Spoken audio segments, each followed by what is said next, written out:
Halo Malaysia, selamat pagi, salam sejahtera Malaysia. Malaysia kita punya, cintai Malaysiaku, kita jaga kita.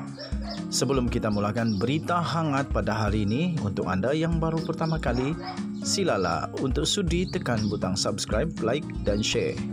Sila juga tinggalkan komen anda kerana setiap komen anda amatlah dihargai. Berita hangat hari ini daripada channel ini, Denyut nadi suara rakyat bergema terus-menerus di dalam channel ini. Setiap hari kita membawakan berita-berita terbaru yang pastinya dinantikan oleh seluruh rakyat Malaysia.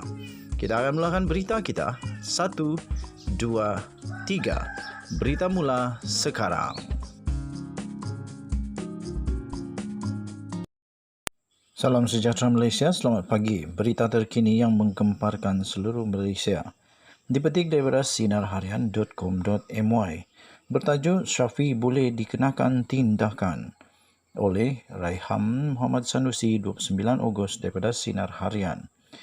Berita penuh, tindakan Tan Sri Shafie Abdullah menggunakan pentas politik bagi mengkritik institusi mahkamah sebenarnya boleh membawa kepada kesalahan menghina mahkamah. Tindakan Peguam Tan Sri Muhammad Shafie yang mendakwa wujud ketidakadilan dalam kes penyelewengan dana RM42 juta Malaysia melibatkan Datuk Seri Najib Tun Razak kerana tidak diberi penangguhan bagi kes rayuan akhir dilihat berbaur menghina mahkamah dan boleh diambil tindakan.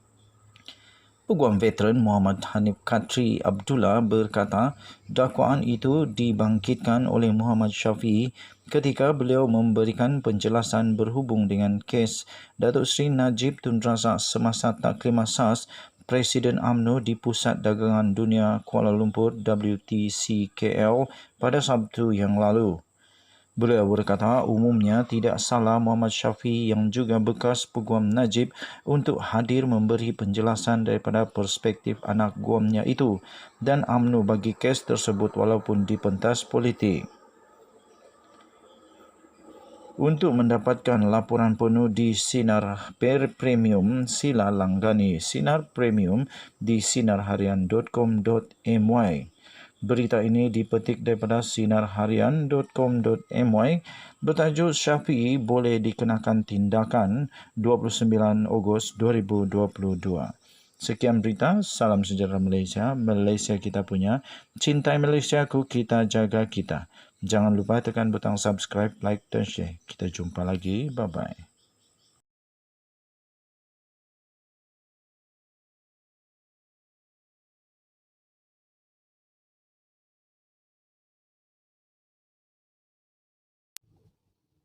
Salam sejahtera Malaysia. Selamat pagi tuan-tuan dan puan-puan yang dihormati sekalian. Denyut nadi suara rakyat terus bergema di channel ini. Okey, tuan-tuan dan puan-puan yang dihormati sekalian. Ada perkara yang betul-betul saya hairan. Betul-betul saya terkejut, tak faham. Saya betul tidak dapat hadam sampai sekarang saya masih belum faham. Iaitu perkara pertama yang memang sekarang ini sudah diterbitkan merata-rata tempat dan viral. Pertama, Zahid Gesa, PRU segera. Sejak dari dahulu lagi saya tak faham. Kenapa Zahid mahu sangat pilihan raya umum disegerakan? Dan selalu alasan yang dikata ialah daripada akar umbi UMNO yang mahu. Akar umbi UMNO yang mahu pilihan raya untuk disegerakan. Tetapi, pada masa yang sama, Perdana Menteri Malaysia, Datuk Seri Ismail Sabri Yaakob kata tunggu. Dia kata tunggu. Pertama. Kedua dia kata kita tengok dulu. Boleh menang, okey kita bubar.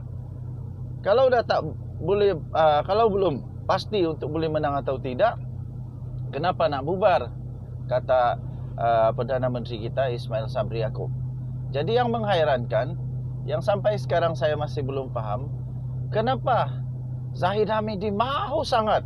Dan menurut dia kata kalau PRU diadakan segera, tidak dapat diadakan segera. Kalau PRU diadakan tahun depan, BN UMNO boleh kalah teruk. Apa yang boleh menyebabkan UMNO BN kalah teruk? Kalau tahun depan baru PRU. Itu yang buat saya hairan dan tertanya-tanya, apa sebenarnya sebab? Saya hairan juga. Kedua, yang membuat saya hairan sampai sekarang berfikir, kenapa pengampunan diraja buat Najib Razak mau disegerakan? Mau dicepat sangat.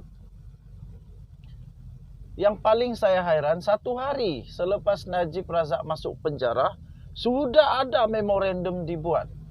Belum pun siap, belum panas lagi pun katil Najib Razak di penjara, sudah ada memorandum. Sedangkan yang dia lakukan itu adalah jenayah kelas atasan, jenayah yang patut tidak dilakukan. Jadi pengamal-pengamal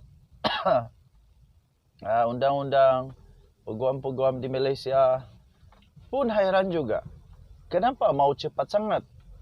Sedangkan baru sehari. Lagi pula tuan-tuan dan puan-puan yang dihormati sekalian, Datuk Seri Najib Tun Razak masih menghadapi banyak lagi kes. Ada sekurang-kurangnya 4 lagi kes mahkamah yang mana Datuk Seri Najib Tun Razak sekarang ini masih hadapi, dan semuanya pun dia masih lagi ada risiko untuk masuk penjara. Jadi kalau ini dapat diampuni, kalau kes SRC International dapat diampuni, tetapi Datuk Seri Najib Tun Razak tetap masuk penjara kerana kes-kes yang lain seperti 1MDB dan perbendaharaan negara. Kenapa? Perlu minta lagi buat memo lagi kah? Perlu buat memo lagi kah? Saya fikir Seri Paduka Baginda yang di Pertuan Agong, saya percaya Baginda yang di Pertuan Agong, Seri Paduka Baginda adalah orang yang amat bijak. Tak payah disuruh-suruh lah. Tak payah digesa-gesa. Tak payah nak dipujuk-pujuk. Kalau Baginda yang di Pertuan Agong dapati bahawa Najib Razak perlu diampuni, tak payah dipujuk-pujuk. Pasti Baginda akan membuat keputusan yang terbaik. Jadi tuan-tuan dan puan-puan yang dihormati sekalian, apapun hak bagi Zahid dan UMNO lah untuk segerakan, untuk gesah PRU segera dan untuk minta pengampunan diraja buat Najib Razak. Saya hanya cuba mau bertanya saja bagi kamu yang bijak pandai, kenapa Zahid mahu sangat PRU segera dan kenapa mahu pengampunan diraja yang segera untuk Najib Razak, sedangkan banyak lagi kes. Presiden UMNO Ahmad Zahid Hamidi terus menggesa supaya pilihan raya umum diadakan segera dan menyokong kempen pengampunan diraja untuk bekas Perdana Menteri Najib Razak. Menurut Zahid, desakan UMNO supaya pilihan raya umum diadakan merupakan keputusan yang dibuat oleh seluruh kepimpinan parti dan tidak diputuskan secara bersendirian olehnya untuk menyelamatkan dirinya daripada kes mahkamahnya. Itu kata Zahid Hamidi.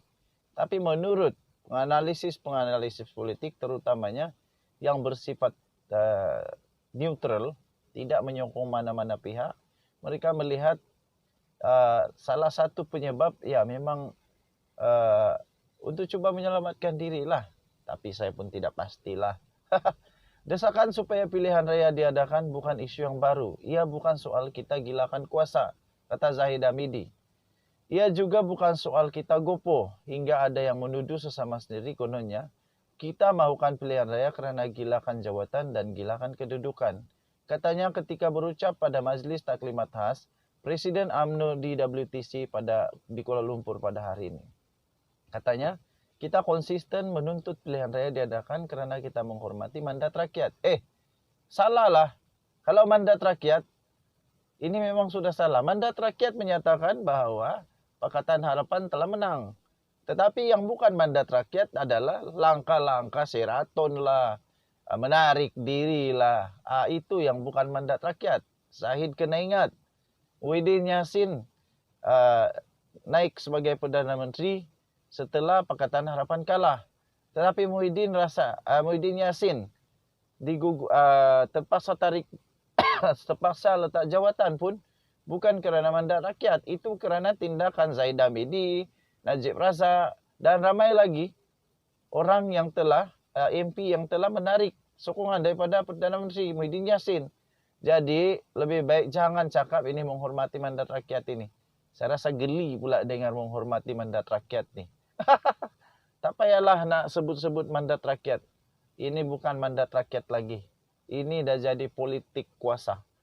Katanya kita mahu sebuah kerajaan yang mempunyai keabsahan mandat dan bukannya melalui percaturan politik. Betul, yang ini betul.